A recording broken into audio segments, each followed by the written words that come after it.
ليه قطع النور؟ ليه الكهرباء بتقطع في مصر؟ الفيديو ده بيلخص لك الحكاية في نقط سريعة.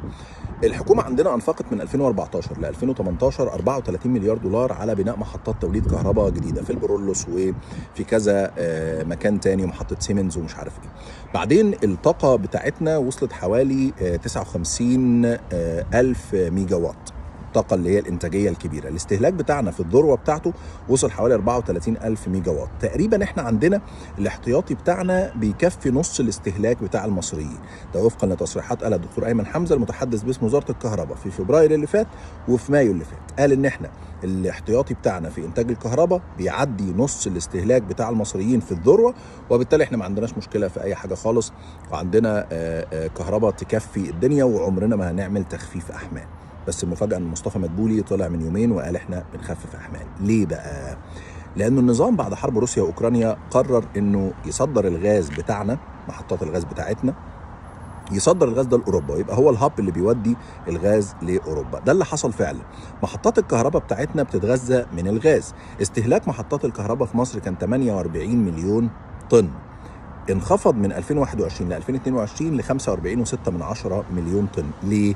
لأنه الاستهلاك ده، الغاز ده بدأ يقل عشان بنوديه لأوروبا، لأن احنا عايزين نجيب ايه؟ عايزين نجيب دولارات، لأن الحكومة ما عندهاش دولارات زي ما انتم عارفين، الاقتصاد بعافية شوية. اللي حصل بعد كده انه فعلا حطوا خطة لتخفيض الاستهلاك ب 450 مليون دولار شهريا. اللي حصل ان صادراتنا من الغاز ارتفعت بنسبة 171% وبلغت في 2022 8.4 مليار دولار.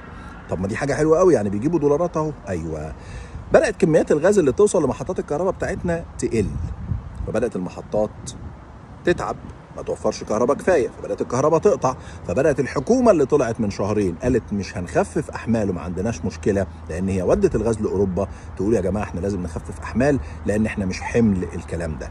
انت مش المشكله، المشكله في الحكومه اللي قررت ترفع شعار الغاز لاوروبا والضلمه للناس في مصر. وقفوا اللي انتوا بتعملوه، لان اسعار الغاز المسال قلت، والصفقه اللي انتوا كنتوا عايزين تعملوها مش هتجيبوا منها الفلوس اللي انتوا عايزينها.